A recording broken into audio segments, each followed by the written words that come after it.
नैतिकता, वास्तविक और कृत्रिम। हमारे देश में धर्म और नीति का जीवन में बड़ा उच्च स्थान माना जाता है। इतना ही नहीं, कितने ही लोग तो धर्म के पीछे पागल बन फिरते हैं और सदा यही दावा किया करते हैं कि संसार में अगर कोई धर्म का पालन करने वाला देश है तो वह भारतवर्ष ही है। हिंदू धर्म ही संसार का सबसे महत्वपूर्ण और सारयुक्त मत है और उसी में ईश्वर और आत्मा के सच्चे स्वरूप का निरूपण करके धर्म और नीति के सर्वश्रेष्ठ नियमों का निर्माण किया गया है। ये बातें बिल्कुल झूठी नहीं हैं। जिस समय यहाँ के मनुष्य धर्म के सच्चे स्वरूप को समझकर विवेकानुसार उसका पालन करते थे और युग धर्म के अनुसार आचरण करने में समर्थ थे, तब तक यह देश वास्तव में धर्म भूमि कहलाने का अधिकार रखता था। पर आज अवस्था इसके विपरीत दिखलाई पड़ती है।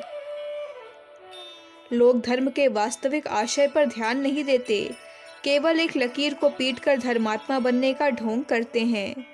इसी का परिणाम है कि हम धर्म और नीति के नियमों पर चलने का दावा करते हुए भी वास्तव में उनको भ्रष्ट कर रहे हैं। उदाहरण के लिए अहिंसा और शील के नियमों पर ध्यान दो। हम यहाँ तक अहिंसा का पालन करते हैं कि पागल कुत्ते को भी नहीं मारते और कीड़े मकोड़ों की रक्षा का भी पूरा ध्यान रखते हैं, पर हमको स्वयं अपने प्रति भी अहिंसा का पालन करना चाहिए, इसका ध्यान भी कभी नहीं करते। अपनी बुद्धि की रक्षा न करने से मनुष्य बड़ा भारी प्रमादी बन जाता है, जो एक सबसे बड़ा आत्महत्या का पाप है। आजकल तो यह दशा है कि कोई यह उपदेश करे कि हिंसा करो तो धर्म के नाम पर ही हिंसा करने को कूद पड़ेंगे, और यदि कोई कहे कि अहिंसा का पालन करो तो समाज और देश के साथ शत्रुता करने वाले के प्रति भी दया बुद्धि रखेंगे। इसका अर्थ है अपनी बुद्धि का खून और दूसरे की बुद्धि की गुलामी करना। यही इस समय हमारा धर्म बना हुआ है, पर यह धर्म आर्य धर्म नहीं है, वरन प्रेरित धर्म है, और प्रेरित धर्म संसार में सबसे खराब चीज है। कोई भी धर्म ना होने से भी वह बुरा है। हमको पहले अपने प्रति दया करनी चाहिए, अपनी आत्मा को निरोगी और पुष्ट बनाने के लिए उसका उपयोग करना चाहिए, क्योंकि बलवान आत्मा ही सबके प्रति दया का पालन कर सकती है। यूरोप मांसाहारी है, पर वह जानवरों के प्रति हमसे कहीं अधिक दया का बर्ताव करता है। मनुष्य को भी वह अनावश्यक कष्ट नहीं देता। इतना ही नहीं, वह अनावश्यक कटु शब्द अथवा हल्ला गुल्ला मचाने पर भी दूर रहता है। पर हम जीव दया के ठेकेदार बनने वाले खुद अपने परिवार में भी साक्षात नरक की सी दशा उत्पन्न कर देते हैं। यहाँ पर हर एक धर्म के लाखों पंडित हजारों वर्षों से दया और अहिंसा की व्याख्या करते रहे हैं और लोगों को एक घड़ी में इधर और दूसरी घड़ी में उधर भ्रमित करते रहे हैं। किसी अनुभवी से पूछा जाए तो वह यही कहेगा कि ये व्याख्याएं सापेक्ष अर्थात गलत होती हैं। सत्य बात तो यह है कि अपने प्रति दया का पालन करने वाला अपने अंतःकरण के चारों कोनों को निरोगी बनाने वाला ही स्वभावतः अहिंसक होता है। आशा यह है कि दया कोई नीति संबंधी विषय नहीं है, वरन भीतर के बल का स्वाभाविक परिणाम है। निर्बल व्यक्ति कभी दयालु नहीं बन सकता और निर्बल का दया धर्म या तो ढोंग या आत्महत्या की तरह होता है। दया, निर्बलों में दया, वह किस प्रकार की होती है यह जानना चाहते हो? क्या तुमने इस संबंध में स्वयं अपने व्यवहार पर विचार करके नहीं देखा है? अपने पुत्र पर दया करके तुम उसका विवाह कर देते हो, पर उस पर इसी समय एक जीव की और भविष्य में अनेक जीवों की जिम्मेदारी लादने का तुमको क्या हक था? तुम अपने को ही सुशिक्षित सुसंस्कार युक्त नहीं बना सके हो, अपने पुत्र पुत्रियों को भी ठीक ढंग से सुशिक्षित नहीं बना सके हो, और अब उन पुत्र पुत्रियों पर जीवन भर की जिम्मेदारी का बोझ डालते हो। घोड़े पर ज्यादा बोझ लादने वाले को तुम दोषी ठहराकर सरकार द्वारा दंडित कराते हो, पर स्वयं अपने बालकों को समर्थ बनाए बिना उन पर जीवन भर के लिए भार लाद देते हो। क्या यह बात तुमको दोषी बनाने वाली नहीं जान पड़ती? यह कैसा भयंकर पाप है! इससे तो वह कसाई ही अच्छा जो एक ही हाथ में जीव की वेदना का अंत कर देता है। मुझे तो ऐसे बालकों के विवाह होते देख कपकपी आ जाती है और भारतवासियों के लिए मुख से अभिशाप निकलने लगते हैं। अब हमारे यहाँ की शील और ब्रह्मचर्य की नीति पर दृष्टिपात करो। थोड़े से तो ब्रह्मचर्य का आजीवन व्रत लेकर साधु बन जाते हैं और बहुत से अपने स्त्री के सिवाय अन्य किसी पर नहीं डालने का व्रत लेते हैं।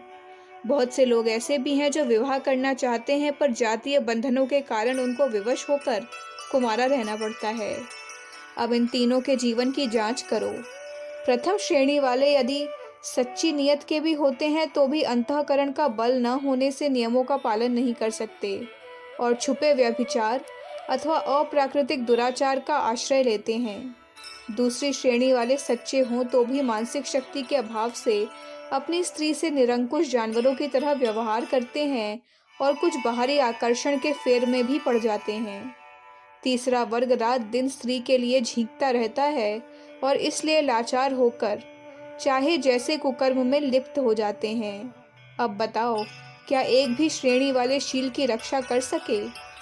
उपदेशक वर्ग के लिए अनिवार्य ब्रह्मचर्य की शर्त रखने से दुगना नुकसान होता है। गृहस्थ वर्ग में जिम्मेदारी का भाव उत्पन्न होने से पहले ही विवाह हो जाने से कुंवारे रहकर व्यभिचार करने वालों से भी अधिक अब्रह्मचर्य का सेवन किया गया। जिन हजारों लोगों को लाचारी से कुंवारा रहना पड़ता है, उनके द्वारा विश्वासघात, व्यभिचार, वैश्यागमन, अप्राकृतिक कर्म, ये सब भयंकरताएं उत्पन्न की जाती हैं। तुम जैसे जैसे प्रकृति विरुद्ध मार्ग पर चलोगे, वैसे वैसे ही अधिक परेशानी, अधिक अंतःकरण की निर्बलता तथा ढोंग की उत्पत्ति होगी ही। कुदरती कानून पर चलने में तुमको इस समय प्रचलित रूढ़ियों का भय लगता है। तुम इस भय को छोड़ नहीं सकते तो संसार में प्रकट होने वाली महान से महान समस्याओं का समाधान कैसे कर लोगे? अच्छा है, जब तक सारे समाज तथा देश का नाश हो जाए तब तक तुम रास्ता देखते रहो।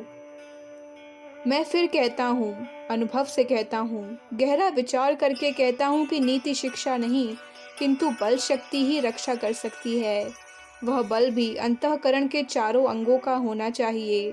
बलवान ही दया कर सकता है, बलवान ही शील का पालन कर सकता है, बलवान ही सत्य कथन कर सकता है, बलवान ही चुराने की बजाय प्रदान करने में आनंद का अनुभव कर सकता है। इन बातों के सिवाय और धर्म का अर्थ ही क्या है? चाहे हिंदू धर्म हो, चाहे जैन, चाहे ईसाई धर्म हो या मुसलमान, किसी में इससे अधिक कोई बात ही कही नहीं गई। इस बात को उत्पन्न करने के लिए नीति की नहीं वरन तालीम, कल्चर, संस्कार की आवश्यकता पड़ती है और धर्म की रचना वास्तव में ऐसे संस्कार उत्पन्न करने के लिए की गई थी। पर आज तो लोग संस्कार शब्द का अर्थ भी भूल गए हैं। ऊंचे दर्जे की आदत ही संस्कार है। खाना पीना, विवाह करना, संतानोत्पत्ति, बोलना, लिखना, व्यापार करना, सामाजिक कार्य करना इत्यादि हर एक क्रिया ऊंचे मन से, ऊंचे शौक से की जा सके, ऐसी आदत डालना, ज्ञान तंतु अपने आप ऐसी क्रिया करें, ऐसा बन जाना ही संस्कार है। केवल कल्पनाएं, व्याख्यान, नीति, कानून, इनमें से कोई संस्कार नहीं है। ये तो केवल समर्थ व्यक्तियों के व्यवहार से देखकर पंडितों द्वारा रचे कल्पनाओं के जाले हैं। अखंड ज्योति, मार्च 1959, पृष्ठ संख्या 456। हमारे YouTube चैनल विचार क्रांति दूत अखंड ज्योति पत्रिका को सब्सक्राइब करें एवं अगली वीडियोस प्राप्त करने के लिए बेल आइकन दबाएं। धन्यवाद।